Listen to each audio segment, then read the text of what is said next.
privileged to have three eminent speakers discuss one of the most important changes that has happened in the past few months, which is the signing of the RCEP, the Regional Comprehensive Economic Partnership. As you know, this reverses many of the fears that people had of the global trade flows, which had been seen an incessant upward move since the Second World War and had started to weaken with a lot of trade wars coming to focus. I think the RCEP and the recently concluded EU-China trade treaty somehow reverse some of these trends. So we are very privileged to have with us three eminent speakers. So we have Mr. Thai from Vietnam, who has actually, if you read about him, he has been involved with RCEP right from the start, and so he's one of the. I'm really looking forward to asking questions. We have Dr. Song, who of course is based in Beijing. She has worked extensively on the Belt and Road project. She's still the director in an institute and has done some research on that. We also have Mr. Alexander, who works on the Canon Business Center and anchors the business, the chambers of commerce for Australia and New Zealand. So I have a lot of questions. The way we will schedule this, we have about 50 minutes. I deliberately kept the introductions very short. So I will start with some questions which I have, and over the last 10-15 minutes, I'll open it up for audience Q&A. So if you have any questions, please send them across, and we will try to get them answered from this eminent panel. So I'll start off with Mr. Thai to kick off the discussion, and as someone who has been deeply involved with RCEP right since its conceptualization, can you help us understand what the RCEP really stands for? I mean, it is just clearly a lot more than just tariff reduction, right? So I mean, that's the easiest thing to track. But from what I understand, it is actually much bigger. There is a word comprehensive in the description definition itself. There are two changes, for example, in the rules of origin, which is supply chain integration and several other changes. So maybe, Mr. Thai, we will start off with your quick overview of what RCEP stands for, what it aims to do. Okay, thank you, Neil. Thank you for having me. And as you mentioned, this is not the best of time for global trade or regional trade. We do see some disruptions. Not only the COVID-19, but also many other factors, including some trade protectionist measures cropping up in the region. So that's why people can look at the recently concluded RCEP agreement from different angles.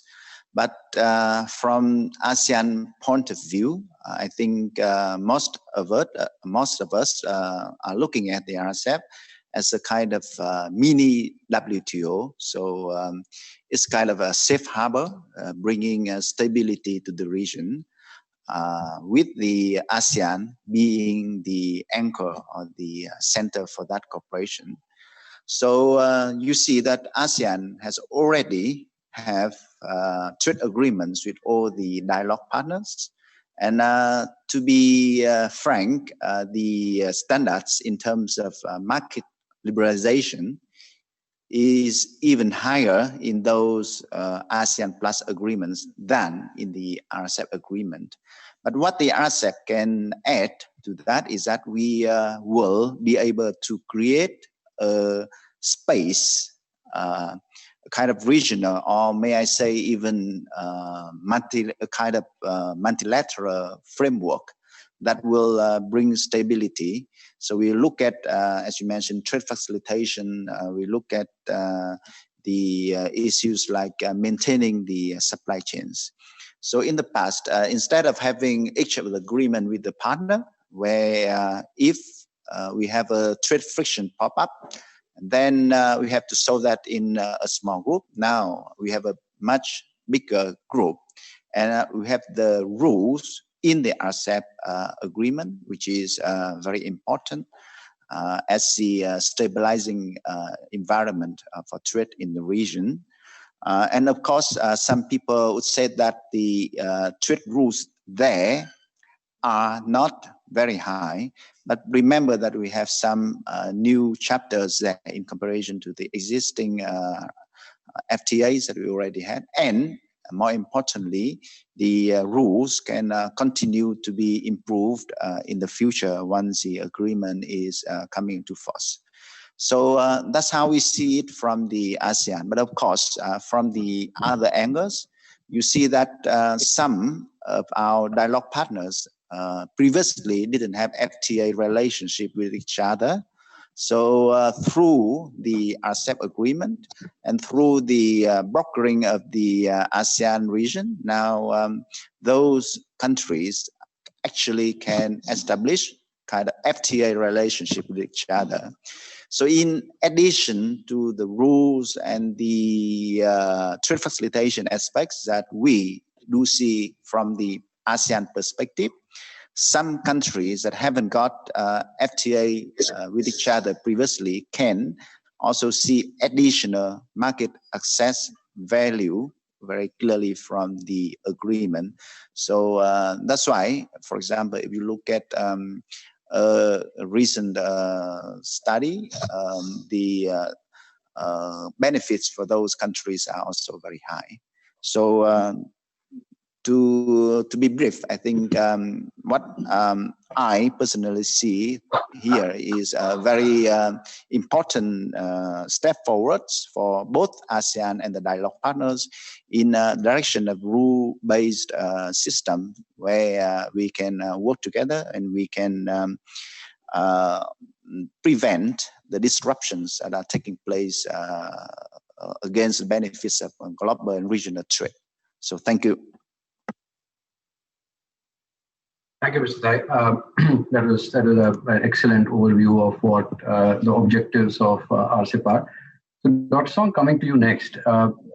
So clearly, from that Mr. Thai also explained, this is not the end of a process, but more the start of a process. That the rules can be eased further. That there will be an evolution over time. But when does the real activity start? See, given most of our audience are institutional investors in equity markets, I think the timeline, if it is a 20-year timeline, then however forward-looking the markets may be, that's a bit too far. But the rules say that it should be within 60 days of a certain number of ASEAN members and 3 non-ASEAN members approving it internally. What is the timeline that we should expect when the RCEP comes into force, and what will be the steps towards that? Okay, thanks. Thank you for having me here. Okay, so yes, the next stage of the process is ratification by the 15 member countries. Of course, they try to strive for the early entry into force and the implementation of the agreement. And we see country leaders have instructed the ministers to speed up the domestic approval process. So from the perspective of China, an officer from China's Ministry of Commerce recently reviewed that China has already started the domestic approval process and will strive to complete the preparation work for its entry into force within 6 months. So we can expect it can be ratified by the end of May or early June this year.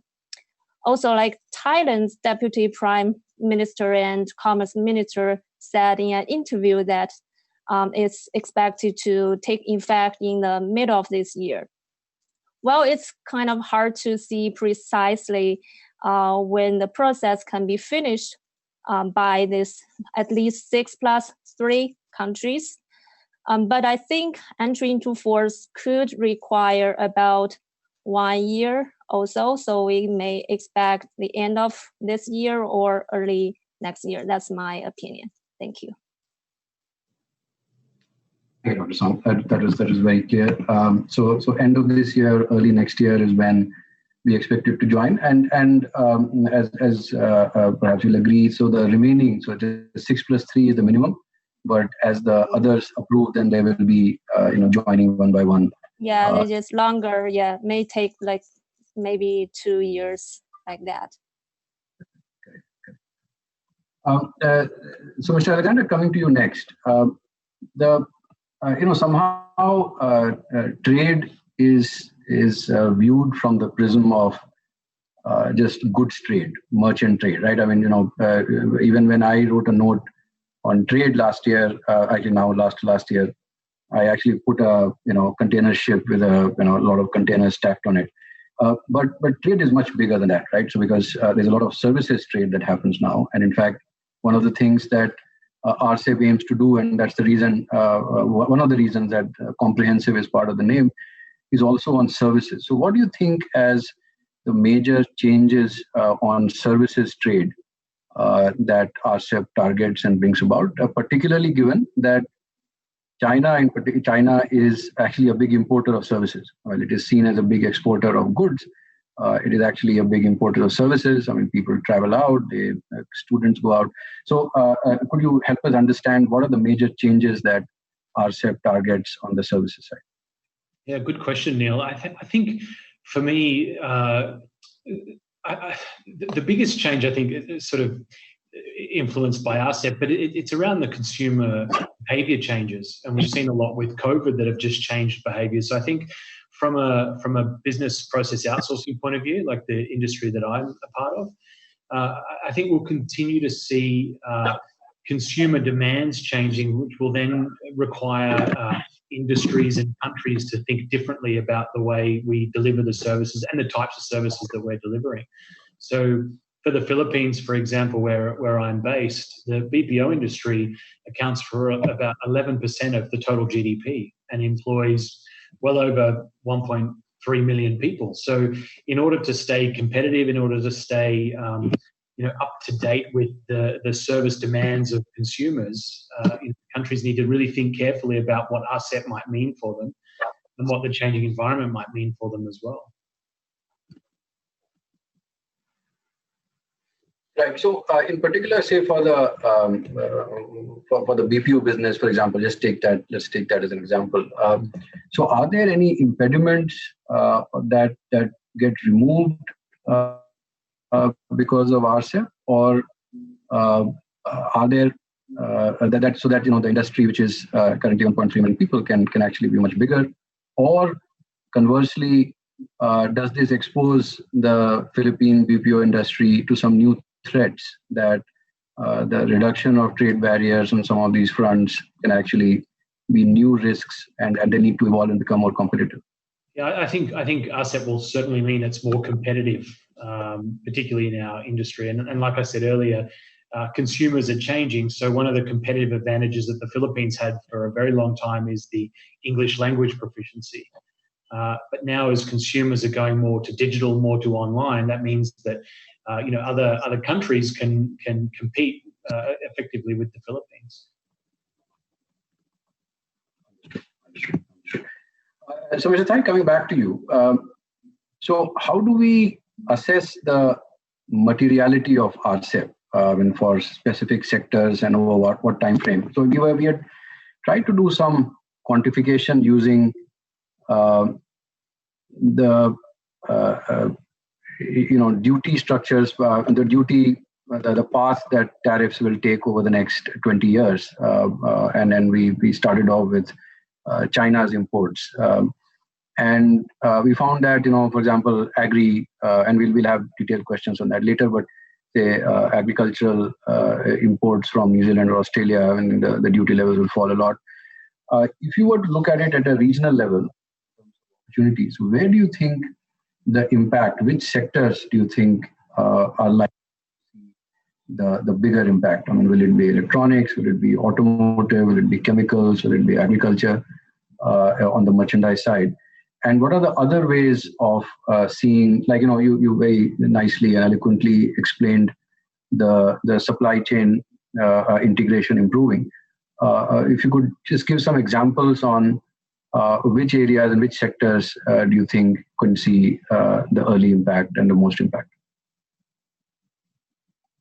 Okay, thank you. As I explained earlier, the RCEP agreement is for ASEAN a kind of consolidation of the existing FTAs that ASEAN already have with the dialogue partners.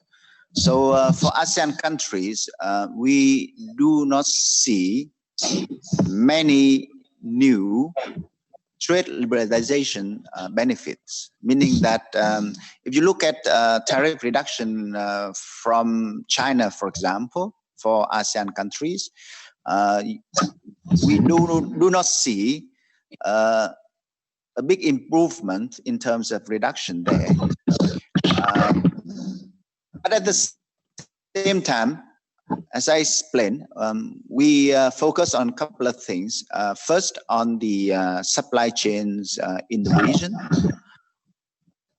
So we hope that with the space that can be created with the stability by the rules, there will be more investment, and with that, there will be more trade in the region.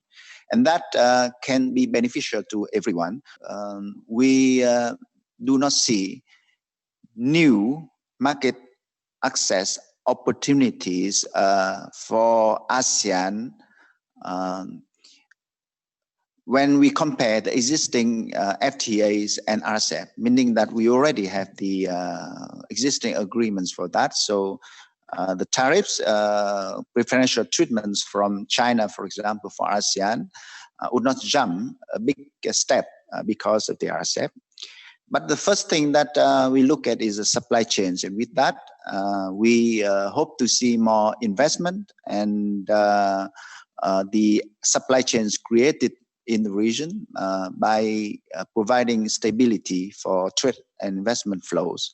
And with that, many sectors can be benefited from this trend. One of the clear examples is logistics sector, which is a big one for many of the economies in the region. So, of course, there can be many other examples in that direction. The second aspect, the second angle that we are looking at is trade facilitation. By combining, for example, the rules origin, that would help a lot, in particular those less developed countries and the SMEs in the region.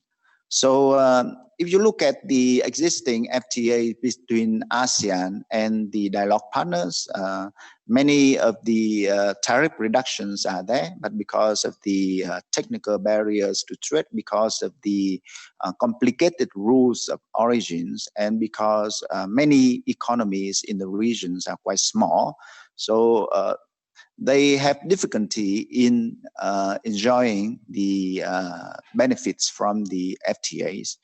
With a big economic space created by the RCEP agreement, that hopefully can be rectified. Say, for example, in textile, if Vietnam standalone, we cannot source all the materials. So because of the strict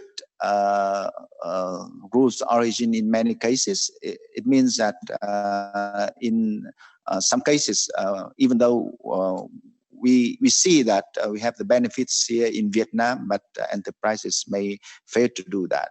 So if you go through the region, maybe Cambodia may have the same issue, some other countries having the same issues. So with this agreement, with the trade facilitation aspects of the agreement, that could be there for the improvement in terms of the uses of the agreement.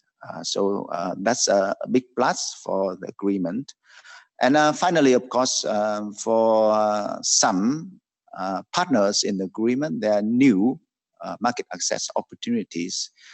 In particular, those that haven't got FTA with each other. You look at China, Japan, and Korea. They negotiated the three-party agreements for some time, but now for the RCEP agreement is the first instance that they can bring together the results of negotiation and pack up with the results that they had already with the ASEAN countries to have it. So the new market access opportunities are there, but mainly for those three countries. I mentioned there was a research by the Peterson Institute of International Economics, and you see that they expect that the RCEP agreement will bring 186 billion US dollars improvements in terms of GDP for the whole region. And with that, China account for 85, and then we have Japan 48, and then we have Korea 23 because of the new market access opportunities there. Of course, then ASEAN, we see that many people have mentioning the change in the production pattern and also the consumer markets in some of the big economies in the region. So we see that, for example, some economies in the region are improving very fast. So with a consolidated network of supply chains here, I think smaller economies in ASEAN will, over the long run, will be able to benefit from that too. Thank you.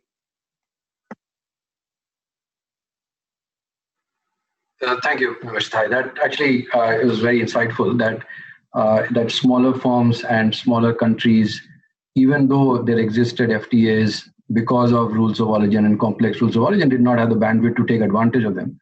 And therefore, RCEP now kind of levels the playing field and they can take advantage. That's, I think, very clear and I think very useful. A lot of the discussions on trade deals talk about tariffs falling, whereas the action in terms of restricting trade seems to have moved to non-tariff barriers. And there are some hat tips to NTBs in the RCEP docs as well, that sometimes they are required because of local regulations and local laws. But how meaningful are they right now? And could you help us understand what is the RCEP's approach to these non-tariff barriers? To take examples of what's been happening, say, on metallurgical coal between Australia and China, or wines between Australia and China. And these are just examples. I'm sure there are dozens of them. How does RCEP target NTBs, and how do we see the progression of that over the next 5-10 years? Yeah, I think we all need to be very optimistic about what it would bring, what it would mean for Australian exporters, particularly where China has been such a big, has played such a big role in growing those markets and those particular product exports for Australia. So I think that it will be incredibly important, and it almost goes back and ties back into the answer I gave a little earlier around it's going to be up to specific countries within the region that make up RCEP to be really looking at what are the restrictions and what are the ease of doing business measures that they've got in place to help it a little bit more, be more attractive, but at the same time help them compete against maybe some of the other more developed countries within the region as well. So I think these, any sort of freer trade, any reduction in tariffs, any improvements in ease of doing business amongst obviously industries, countries, the region is going to do wonders. I would hope. So I'm very optimistic about it. Okay. So thanks. So Mr. Thai, now getting back to you.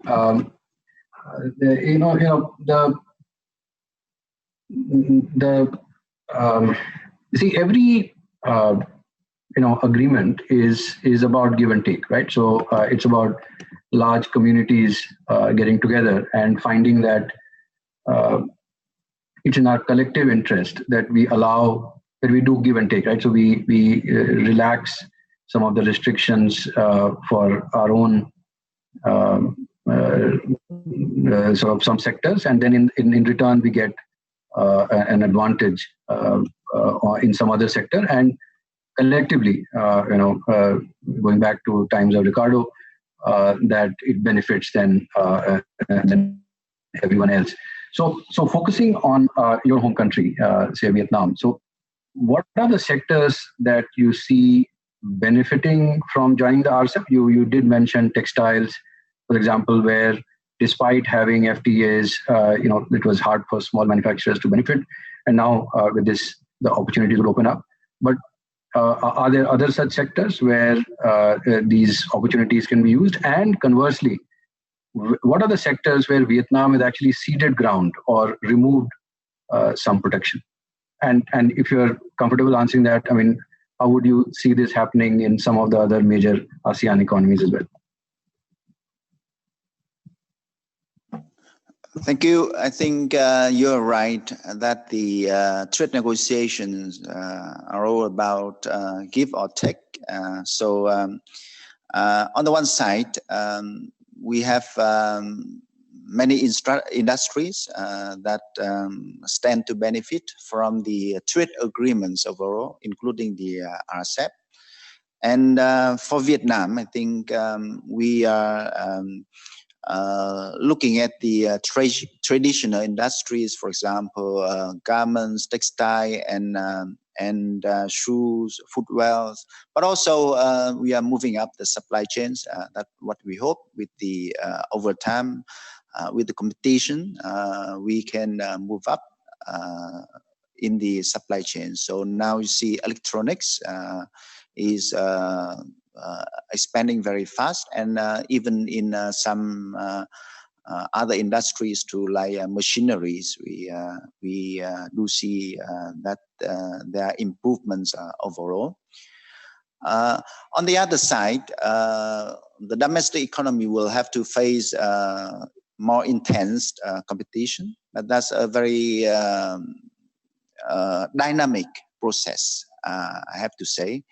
So, for example, when we first opened up our dairy sector, which everyone thought is one of the weaker sector, more vulnerable sector here in Vietnam. So we opened up to competition from Australia and New Zealand, and everyone was thinking that the sector would go bust. But then strange thing happens. We saw more investments in the sectors, and actually now the sector in Vietnam is much more dynamic, and we actually do see many more winners. We see foreign investors here in Vietnam that are winning more markets, but at the same time, the Vietnamese companies are also growing up through competitions. So overall, on both sides, the export side or the import side, we do see is as a very dynamic process.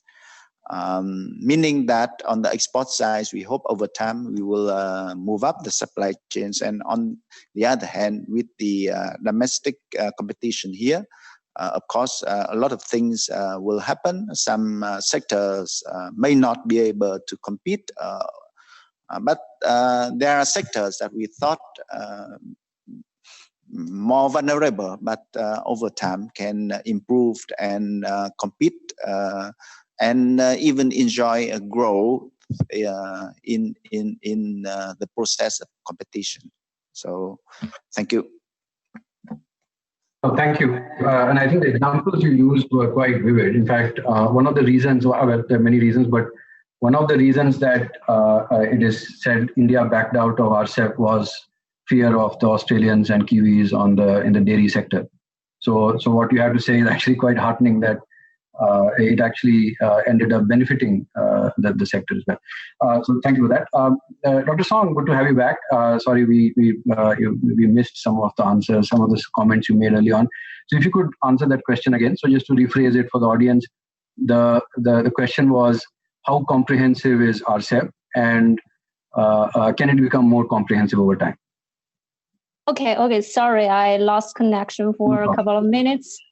So under RCEP, so overall tariffs will be eliminated on about 90% of goods, implemented progressively over the next 20 years. And by contrast, the CPTPP actually would reduce tariffs to zero on 99% of tariff lines.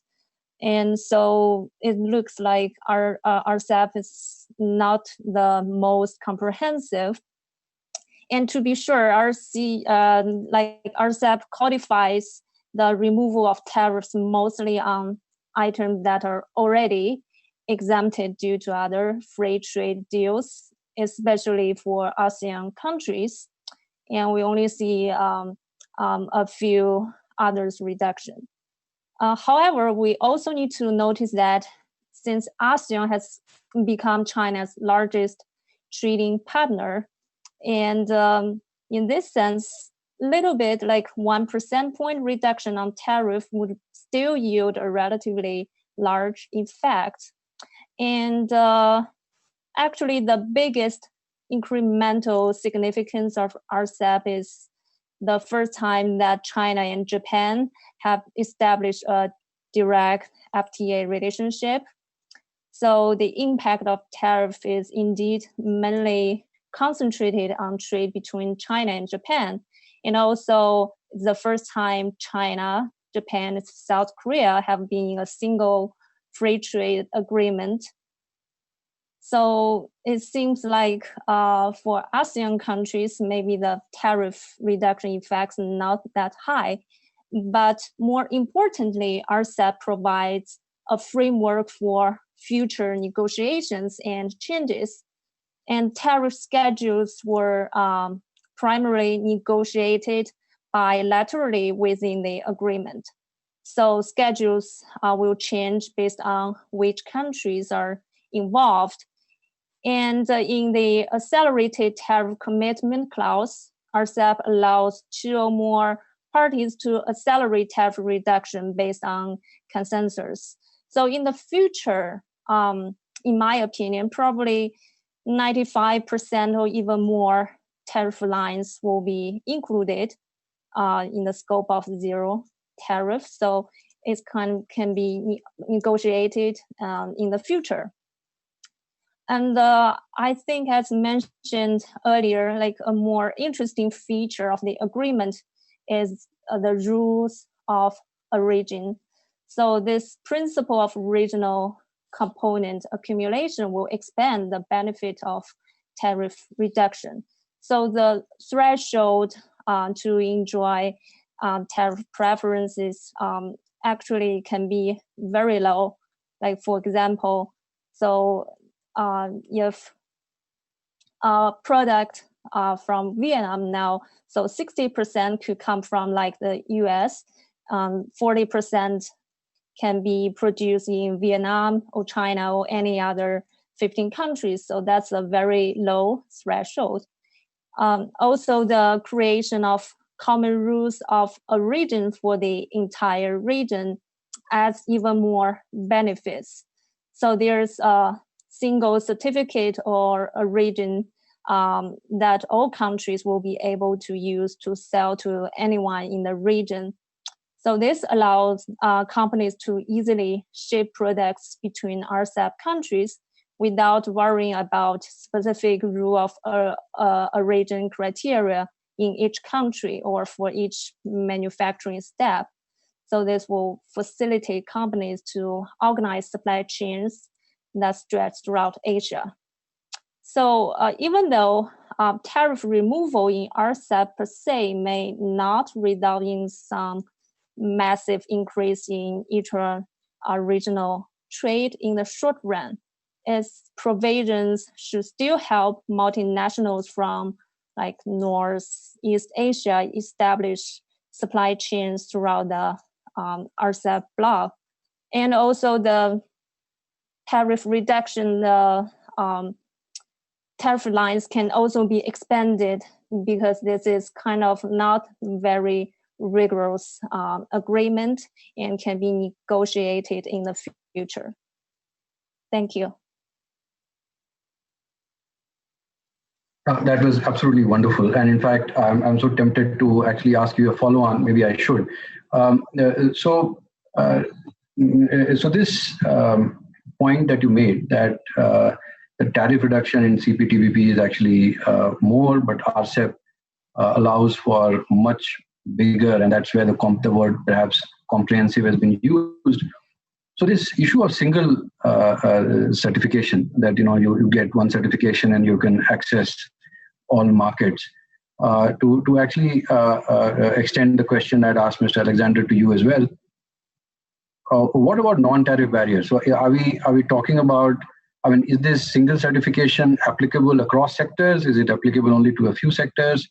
And what are the risks of non-tariff barriers sort of playing or sort of truant here and kind of doing the pitch? So you specifically you asked about how this applied to. Yeah. So this the question on the point that you made about single certification. That Now, one of the questions that while you were away, I'd asked Mr. Alexander, and I would like your thoughts on that as well. Is the issue of non-tariff barriers, right? So very frequently, these points about certification and quality standards, these are the most frequently used non-tariff barriers by countries, right? So what is the RCEP's approach towards that? And this issue of single certification, does it apply only to a few sectors, or does it apply across the board? Yeah, I think it applies to broadly this single rules of origin, and this really facilitate companies to organize supply chains that stretch throughout Asia. And actually compared with CPTPP, so this with non-tariff barriers actually. We see not as high level as in CPTPP, but I mean it's actually because the diversity in RCEP countries. So these two agreements kind of very different. So RCEP is kind of like gradual and improving model. And CPTPP is a kind of rigorous Western style agreement. So we see the CPTPP actually has more chapters and more rules about environment and labor and so on. So it's very specific, detailed, and very hard to negotiate. And it's basically among very outward-looking, stronger, more advanced economies than RCEP.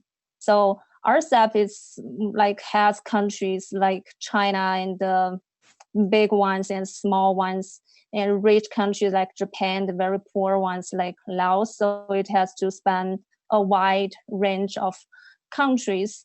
So in this sense, we see in some aspects non-tariff barriers seems not reached to the high level as the level as high as in CPTPP. That's in my opinion. Okay, Roxanne, that was very helpful and very clear. So we're now in the last 7 minutes of the panel, and I see there is just one question. So the question is from Hoang. There is a need for each country to rectify or ratify, as you want to write, say the signed agreement with the ongoing China-Australia trade issues arising and any other potential, like say Japan, South Korea issues, any downside risk that the agreement is not ratified? I don't know who would like to answer that. Mr. Thai, maybe you are most involved and you would be talking to these folks on a regular basis. So do you see a risk of these tussles delaying the ratification? As Dr. Song said, that by end of this year, hopefully the 6+3 will happen. But But do you see that getting pushed up? So for larger trade agreements, in many cases, the ratification process is quite complex. So if you look at CPTPP until now, some economies have not completed the ratification process. So we are thinking about two timelines. One is to bring the agreement into effect. And the second timeline is to everyone that have signed the agreement can ratify. So for the first timeline, the RCEP deliberately designed in a way that would have bring the agreement into early implementation by requiring only the simple majority of ASEAN and the partners. So 6 ASEAN and 3 partners ratify, and then we can have the agreement implemented. So that's why I agree with the earlier intervention by Dr. Song that we expect that the agreement will be implemented sometime in the next 6 months or so. So much quicker than most other big agreements. Normally for big agreements, we see something like 2 years for the ratification. So that's the first timeline. Then the second timeline is for everyone to ratify so that we have agreements encompassing all the signatories. That will be longer. And my experience has been that in other big agreements like that, for 15 countries, normally the average timeline is about 2 years. But here also, I expect that from what I have heard from other people, we can beat the average time of 2 years. So that means that we can move quicker than that. Thank you. Thank you, Mr. Thai, and that was a very clear answer. So the questioner's question. So now that we have, I think, 4 minutes left, let me put another question to Dr. Song. Now, will the reaction of the new US administration affect the path that the RCEP takes? So basically, the RCEP as well as the new EU-China investment agreement, they expose a possible flaw in the previous US administration's unilateral stance on trade, right? So they were not carrying others along. Now, if the Biden administration was to change the strategy, can there be complications introduced into the RCEP's progress? So, for example, 7 of the 11 members of the CPTPP are also RCEP signatories. And you have been, you've done, I think you explained it very wonderfully, the differences between the two. Now, is it possible that the CPTPP expands to include US, and will that complicate matters for RCEP? Well, this is a very good question and a difficult one. So people may think, will Biden push hard to have the US rejoin agreements like TPP? And while so far Biden has been non-committal about whether he will seek to join the updated TPP, but he said that the US needs to work with its allies to set global trading rules to counter China's growing influence. So the RCEP might force this new administration to re-engage in the region.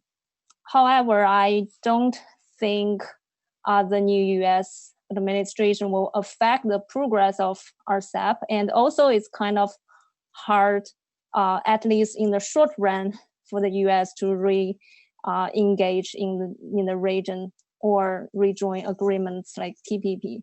So, the swift withdrawal from TPP actually undermines trust in the US as a trading partner. So this, if the U.S. can so easily cancel its commitments, it can do so again in the future. So it can be very hard for U.S. to re-engage in the region in the short run. And there are also obstacles domestically, like within both Democratic and the Republican parties.